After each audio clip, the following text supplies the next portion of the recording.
여러분은 혹시 나에게 운이 찾아와 주길 기도만 하고 계신가요? 기도를 열심히 하는 한 청년이 있었습니다. 그는 신께 부자가 되게 해달라고 매일 기도했습니다. 하지만 끝내 그는 부자가 되지 못하고 하늘나라로 가게 되었습니다. 거기서 신을 만난 청년은 신께 물었습니다. 신께서는 어찌 제 기도를 들어주지 않으셨습니까? 그러자 신께서 이야기했습니다. 나는 너에게 큰 행운을 준비했었단다. 공부를 하면 시험에 붙을 것이고 장사를 하게 되면 장사가 잘 되도록 말이지. 하지만 넌 기도만 하고 아무것도 하지 않더구나. 여러분은 어떠신가요? 나에게 운이 찾아오길 기다리기만 하고 있지 않으신가요? 모든 사람의 인생에는 몇 번의 행운이 찾아옵니다. 다만 사람들은 그 행운을 알아차리지도 못하거나 알아차리더라도 준비가 되어 있지 않아서 놓쳐버리고 맙니다. 돌이켜 생각해보면 저에게도 몇 번의 기회가 찾아왔었습니다. 하지만 그걸 알아챈 건 나중이었고 뼈저리게 후회하게 되었습니다. 그런데 어느 순간부터는 나에게 기회가 찾아왔구나라는 걸 본능적으로 느끼고 있습니다. 그리고 그 기회와 운은 우연히 찾아오는 것이 아니라 내가 변해서 그런 것임을 알게 되었습니다. 이 영상을 시청하시는 분들에게 운이 우연이 아니라 필연적으로 찾아오는 방법을 알려드리고자 합니다. 영상 끝까지 시청하시는 여러분께도 오늘부터 대운이 찾아올 것입니다. 그럼 먼저 운이 좋아지기 시작하는 징조를 알아보고 어떤 변화가 운을 가져오게 했는지 소개해드리겠습니다. 운이 좋아지기 시작하는 징조 첫 번째. 어느 하나의 일에 꽂혀서 어떤 일을 하더라도 그 일만 생각이 나는 것입니다. 게임같이 의미 없는 한 가지 일에 미친 듯이 몰입해 본 사람이 시야를 돌려서 똑같은 방법으로 다른 일에도 미친 듯이 몰입해서 밥을 먹을 때도 여행 중에도 데이트 중에도 그 일만 생각하다 보면 정말 놀라운 결과를 도출해냅니다. 그래서 현실 세계에서도 내가 이걸 하는 시간 외에 나머지 시간이 아깝게 느껴지는 것이 부자가 되기 위한 어떤 조건이구나 이런 생각을 하게 되었습니다. 이 영상을 보는 분들은 약간 그런 타입에 가까울 가능성이 높은데 왜냐면 그냥 먹방, 웃방 등의 유튜브 보면서 식욕을 느끼고 단순히 웃는 시간도 아까우니까 자기계발 영상을 보고 계시다는 것이죠. 그래서 여기서 깨달은 것은 내가 꽂혀있는 그 일을 못하는 시간이 아깝게 느껴진다. 여행을 가는 시간이 아깝게 느껴진다. 내가 지금 뭔가 하고 있는 것 외에 나머지 시간이 그냥 지나가는 시간으로 느껴진다는 건 어떻게 보면 이것이 가장 운이 좋아지기 시작하는 징조이자 부자가 될 징조입니다. 운이 좋아지기 시작하는 징조 두 번째.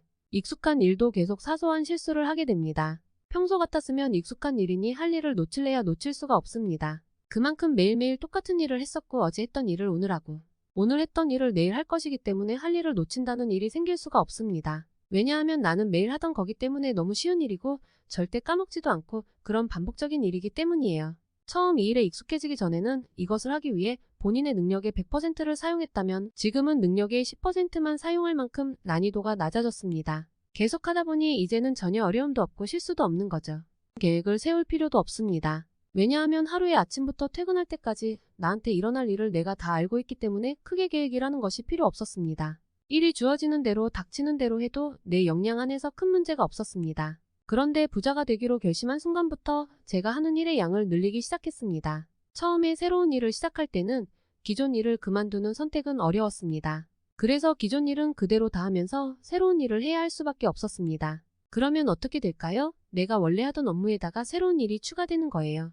한두 개 추가됐을 때까지는 괜찮을 것입니다. 그런데 일이 하나 둘씩 성과를 내기 시작하면서 일의 양이 내 한계를 넘어서게 되고 그때부터는 우선순위를 정하지 않으면 어떤 일도 제대로 할 수 없게 되고 실수를 자주 하게 됩니다. 이때부터는 계획과 메모가 필수가 되어야 합니다. 예를 들면 우리가 한 자릿수 덧셈이나 구구단 수준의 계산을 할 때는 머릿속으로 쉽게 계산이 됩니다. 이걸 종이에 적어서 계산한다고 하면 엄청 비효율적일 것입니다. 그러나 복잡한 계산은 더 이상 머릿속에서만 계산할 수는 없습니다. 우리가 어떤 걸 암기하고 있다라는 건 그 순간적인 기억을 붙잡고 살면서 암기할 수 있는 일만 선택을 한다는 것입니다. 내가 할 일을 하루 7일 분량을 다 외우고 있는 것을 놓치지 않으면서 행동하는 걸 선택한다는 것입니다. 이런 선택만 한다면 내 삶에 새로운 운이 찾아올 기회를 놓치게 됩니다. 대부분의 사람이 이렇게 하기 때문에 직원들이나 평범한 수준에 있는 사람들한테 주는 업무는 암기로 할 수 있는 일일 수밖에 없습니다. 근데 이것을 돌파해내려면 업무량을 급격하게 끌어올려야 됩니다. 그러려면 메모가 필수라는 것이죠.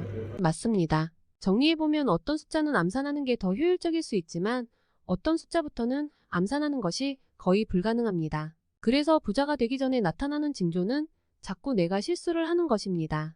왜냐하면 내가 익숙하지 않은 일을 하기 때문에 그런 거예요. 내가 할 수 있는 양을 넘어서기 때문에 그렇습니다. 그렇지 않습니까? 그 일을 하다 보면 메모가 필요해진다는 걸 내가 깨닫게 되고, 내가 스케줄링이라는 게 필요해진다는 걸 깨닫게 되고, 일의 우선순위가 존재한다라는 걸 알게 되는 거죠. 그렇게 해서 내가 우선순위를 어디다 두느냐, 성과가 더 좋은 그런 일로 다시 삶을 배열하고, 이렇게 하기 시작하면서 제 삶의 성장 속도가 나오기 시작한 것 같습니다. 아인슈타인은 어제와 같은 오늘을 살면서 다른 결과를 기대한다면 정신병이라고 했습니다. 어제와 다른 오늘을 살아보고 또 실수해보세요. 운이 좋아지기 시작하는 징조 세 번째, 포기하고 싶은 마음이 느껴질 때 당신의 운이 좋아지기 시작하는 징조입니다. 100명이 오늘부터 매일 독서를 하기로 마음먹었다고 해볼게요. 그럼 1년 뒤에도 매일 독서를 하는 사람은 몇 명이나 될까요? 한 연구 결과에 따르면 보통 2명도 되지 않는다고 합니다.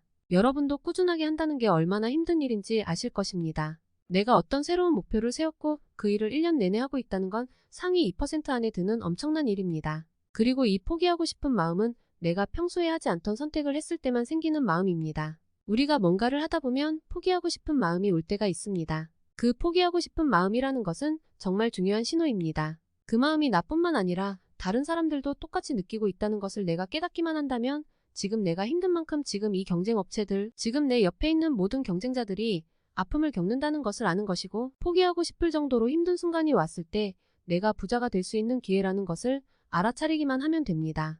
그것을 넘어서면 은혜가 이길 것 같다, 여기서 몇 명 떨어져 나갔겠다라는 생각이 들 것입니다. 이처럼 내가 새로운 익숙하지 않은 일을 하다 보면 갑자기 그만두고 싶은 마음이 들 것입니다. 그럼 그때 이런 생각을 하시면 됩니다. 여기서 내가 한 90%는 이겼네요. 포기하고 싶은 마음이 드는 순간이 당연히 있을 수 있습니다. 그것을 넘기고 나면 한 단계 업그레이드 되게 됩니다. 포기하고 싶은 마음이 든다라는 것은 부자가 되는 확실한 징조 중에 하나입니다.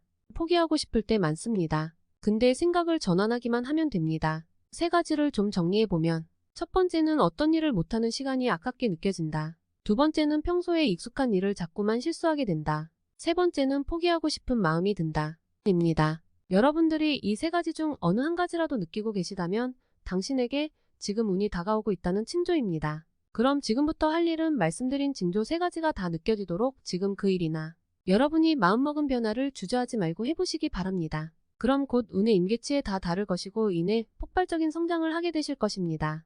영상에 도움이 되셨다면 구독, 좋아요 부탁드립니다. 감사합니다.